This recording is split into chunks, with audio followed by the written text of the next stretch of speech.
Bien, buenas. Vamos a conversar un poquito acerca del modelo de referencia OSI. El objetivo de este entrenamiento con el modelo OSI es que ustedes lo conozcan, que ustedes lo entiendan, que sepan para qué sirve, que sepan cuál es su función y que sepan muy claramente cómo esto puede ayudar a un profesional en el área de redes y comunicaciones y cómo puede aumentar nuestro rendimiento en el desarrollo del trabajo técnico. Mi nombre es Jonathan Emil Betances y este es el capítulo del modelo OSI de Mobile Computer, de nuestro curso de técnico en redes y comunicaciones cableadas e inalámbricas. Bien, ¿por qué nace el modelo? A principios de los 80, cuando empieza el desarrollo de las redes de comunicaciones, existía algo que era la tecnología propietaria. Esa tecnología propietaria hacía que cada fabricante de equipos de comunicaciones y de equipos de informática en sentido general tuviera la posibilidad de desarrollar bajo sus propios estándares y enfocado a lo que sus propios científicos habían desarrollado. ¿Qué quiere decir esto? Que si había dos grandes marcas, una marca A y una marca B, la marca A hacía los equipos como ellos entendían que era correcto y para que funcionaran entre sus equipos. Y la marca B hacía los equipos como ellos entendían que debían ser y para que funcionaran entre sus equipos. Entonces, todos los equipos dentro de una marca podían ser compatibles, pero los equipos entre una marca A y una marca B no eran compatibles. Entonces, cuando empieza el boom y el crecimiento de la parte de las redes, esto se comenzó a convertir en un problema muy grande, porque no había compatibilidad entre diferentes fabricantes de una misma tecnología. ¿Y qué pasaba? Imaginémonos dos marcas actuales, Dell y HP. Cada uno fabricaba equipos de comunicaciones. Entonces, ¿qué pasa? Como cada uno fabricaba equipos de comunicaciones, nosotros no teníamos ninguna necesidad de cambiar de dispositivos. Y hasta ahí todo está bien. Pero ¿qué pasaba? En el momento en el que durante el transcurso de tu utilización de equipos de comunicaciones, un segundo fabricante hacía un equipo que era mejor que el que tenía el fabricante con el que habías iniciado a utilizar tu sistema de comunicaciones, tú no podías cambiar, porque estabas amarrado de por vida a un solo fabricante porque la tecnología era propietaria. Si tú decidías migrar a un equipo diferente, tenías que cambiar toda tu infraestructura de red. Y ese era el principal problema que existía. Para resolver ese problema, la ISO desarrolló el protocolo OSI. La International Standard Organization, Organización Internacional de Estandarización, desarrolló el modelo de interconexión de sistemas abiertos. El objetivo de este modelo era lograr dividir el proceso de comunicación en 7 niveles. Lograr dividir el proceso de comunicación en 7 niveles o capas, y que son las llamadas 7 capas del modelo OSI, que te van a definir el proceso de comunicación desde el origen al destino y viceversa. Pero vamos a dividir lo que pasa en cada una de esas etapas. Entonces, al crear estándares para cada una de las etapas del proceso de comunicación, los fabricantes ahora tenían que fabricar sobre ese modelo. ¿Para qué? Para que fuera más fácil el desarrollo de equipos que pudieran interconectarse entre sí. Con el surgimiento de la estandarización, un fabricante de una tarjeta de red tenía que hacer su tarjeta de red bajo el estándar internacional que la hacía cualquier otro fabricante. Así que nosotros como usuarios no teníamos que estar amarrados a un fabricante determinado, porque los equipos entre sí eran compatibles. Entonces, vamos a explicar las 7 capas del modelo OSI, cuáles son las características de cada una de ellas de la forma más sencilla posible. Capa número 1, la capa física. La capa física me define las características eléctricas, mecánicas y funcionales de todos los equipos de comunicación. Me define las características eléctricas, mecánicas y funcionales de todos los equipos de comunicación. Cuando hablamos de características mecánicas, se relacionan con las propiedades físicas de la interfaz por el medio de transmisión. Estamos hablando de cómo cuál va a ser el tipo de conexión que vas a utilizar para conectarte al medio de transmisión. Cuando hablamos de características eléctricas, se relaciona con la interpretación, con la representación de los bits. Por ejemplo, cómo se va a transmitir la información de un punto A a un punto B. Cuando hablamos de funcional, se especifica las funciones realizadas por los circuitos individuales dentro de la interfaz de red. Y de procedimiento, cómo es que se van a hacer las cosas. Eso quiere decir, el voltaje que tiene que manejar una tarjeta de red, el tipo de cable que se va a utilizar, el tipo de conector, el tamaño, ancho, alto, profundidad del conector, cómo se va a transmitir, cuánto iban a pasar por ahí. Todas esas características son características que se cumplen en capa física. ¿Qué quiere decir eso? Que en capa física no hay ningún tipo de inteligencia. Por lo tanto, aquellos dispositivos que sean de capa física no poseen ningún tipo de inteligencia, porque aquí solo se trabaja con características mecánicas y funcionales. Estamos hablando simple y sencillamente del nivel más básico en el área de comunicaciones.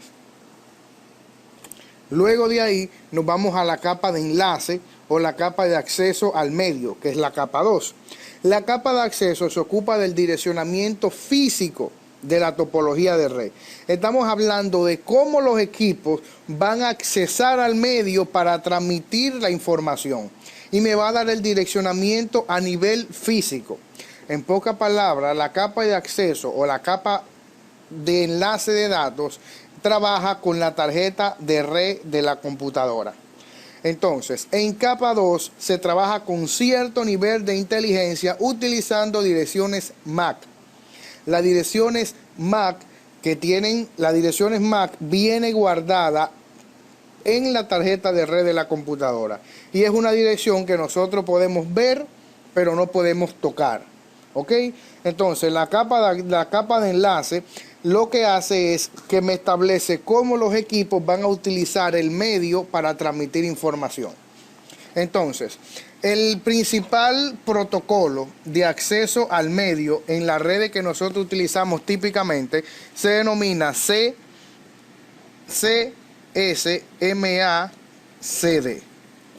Carrier Set Multiple Access with Collision Detection. CSMACD. Este protocolo de acceso al medio lo que me establece es lo siguiente. Todos los dispositivos que están conectados a mi red tienen el mismo derecho a utilizar el medio para transmitir información. Pero ¿cómo lo van a hacer? Cada vez que un dispositivo, imaginemos que una computadora quiere utilizar el medio, cuando hablo de utilizar el medio, estoy hablando de utilizar el cable para transmitir la información. Imaginémonos que una computadora quiere utilizar el medio para transmitir información. Lo primero que va a hacer es que va a censar el medio.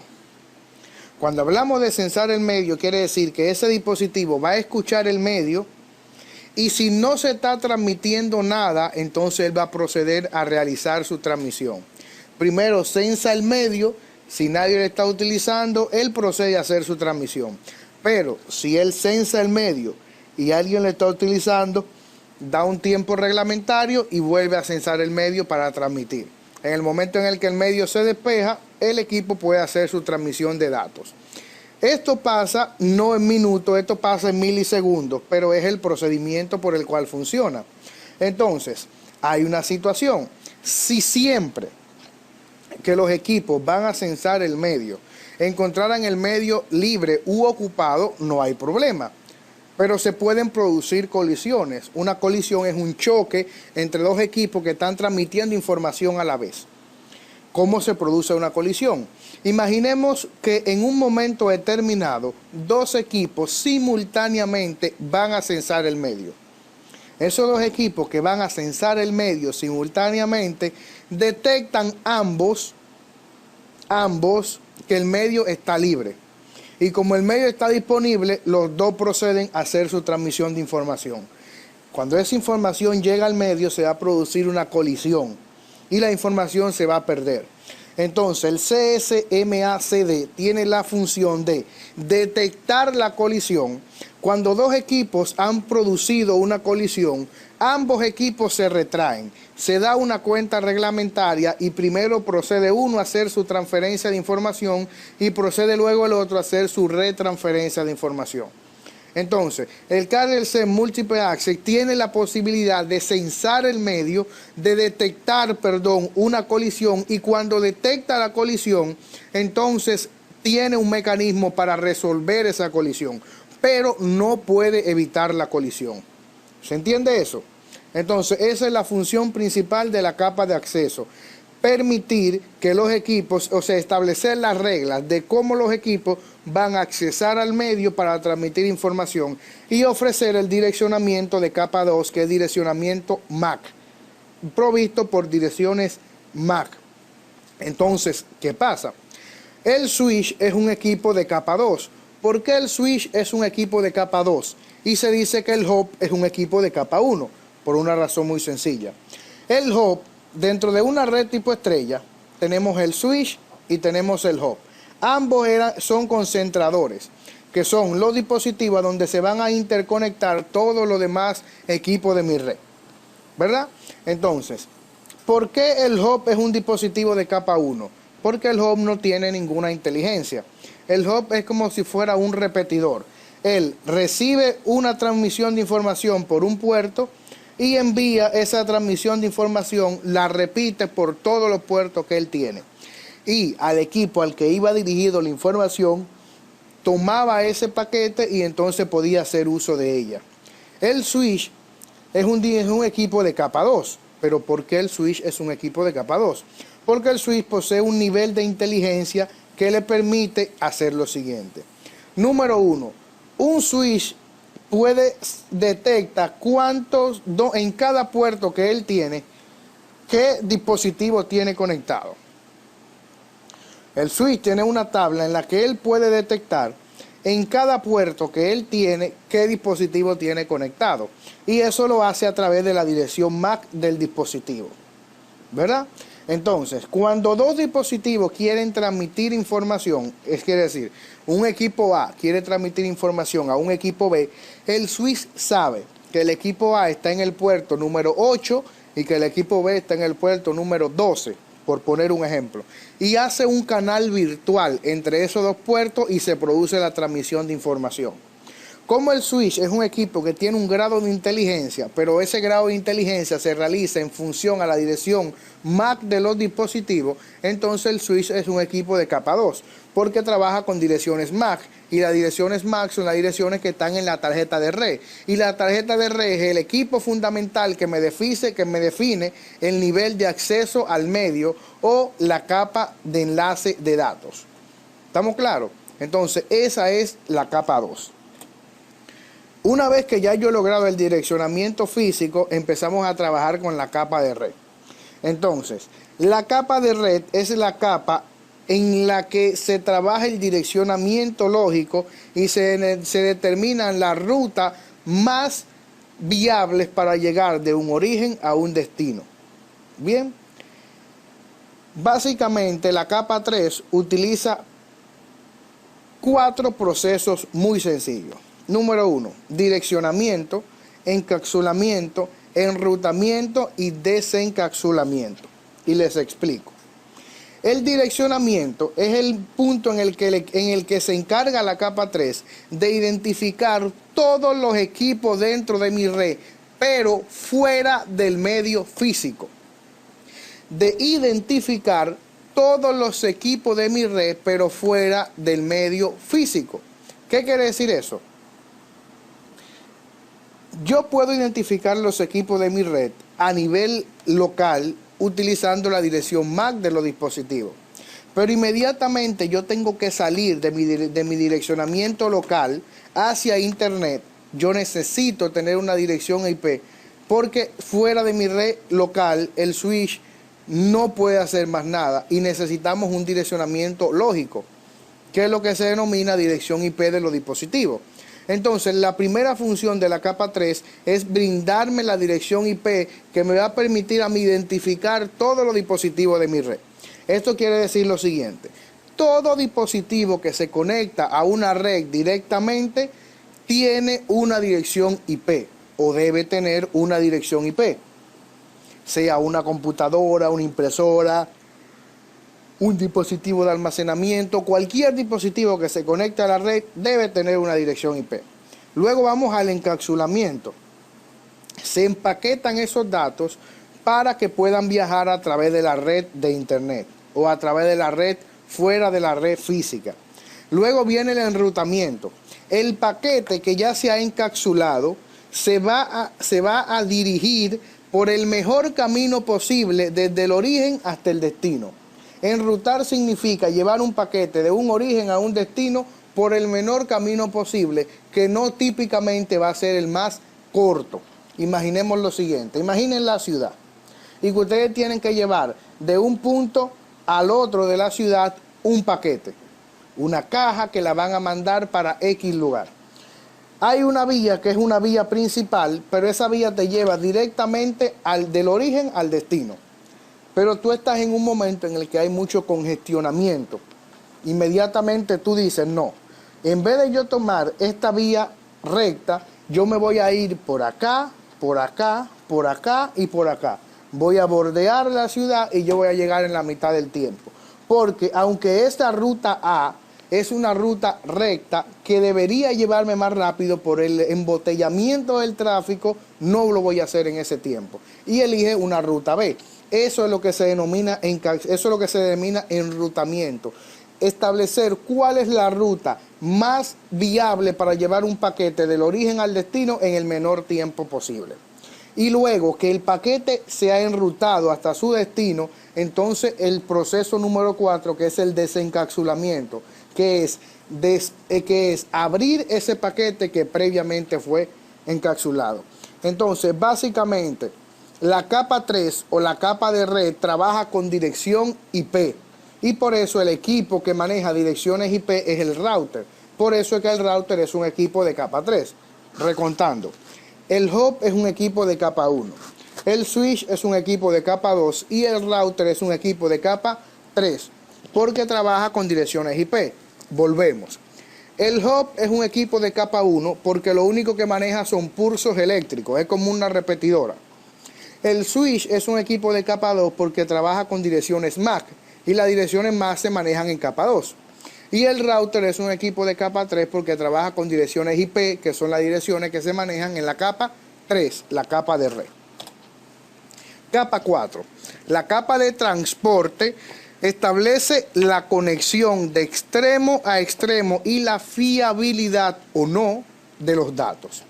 La capa de transporte tiene la forma de establecer que un paquete va a llegar del origen al destino. Entonces, en el enrutamiento yo establezco la ruta, pero quien lleva el paquete se encarga los protocolos de la capa de transporte. Entonces, en capa de transporte yo tengo el TCP y tengo el UDP. El Transfer Control Protocol es el protocolo más seguro para la transferencia de información, porque está orientado a conexión.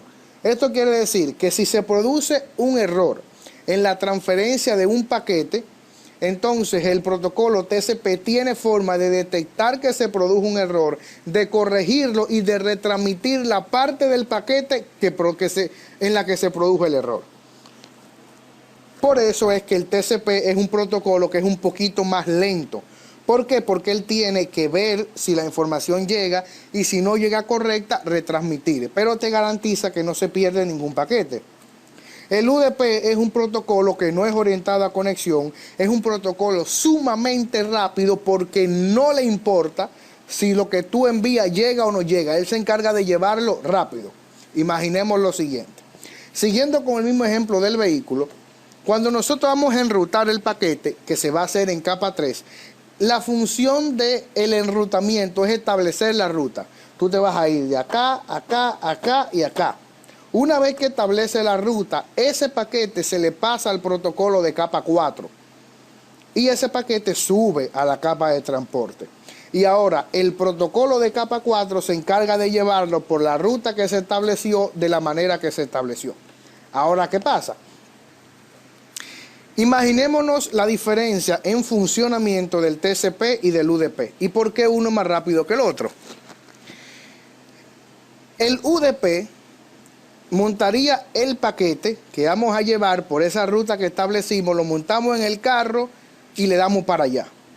Y vamos a la mayor velocidad que se puede, pero imaginémonos que en vez de una caja son 100 cajas y que lo montamos en una camioneta. Y le damos rápido y viene el hueco, viene el bache y viene la piedra y viene el charco de agua y nosotros le damos para adelante lo más rápido posible. Al llegar al destino nos damos cuenta que hacen falta 3 cajas que se cayeron en el camino. Y la respuesta de UDP es muy sencilla. Yo no sé si se cayeron o no se cayeron, yo llegué lo más rápido posible. Entonces, cuando vamos a transportar información valiosa o cuando ciertas aplicaciones necesitan más fiabilidad en el transporte, no se manejan sobre el protocolo UDP, sino que usan TCP. ¿Por qué? Porque TCP te monta una persona atrás y va vigilando la carga. Si se cae una caja te dice detente, baja, recoge la caja y entonces sigue su camino. Más que todo es una forma para que entiendan cuál es la diferencia entre el protocolo de transporte TCP y el protocolo de transporte UDP. ¿Estamos claros? Esa es la capa 4. La capa 5 es la capa de sesión y se establece la comunicación entre los dispositivos de la red. Y pregunto, ¿qué es una sesión? Todos nosotros hemos utilizado el teléfono. Cuando nosotros hacemos la marcación en el teléfono y marcamos un número X, estamos llamando a una sesión. Estamos solicitando la apertura de una sesión. Cuando la otra persona en el otro extremo levanta el teléfono, se abre una sesión.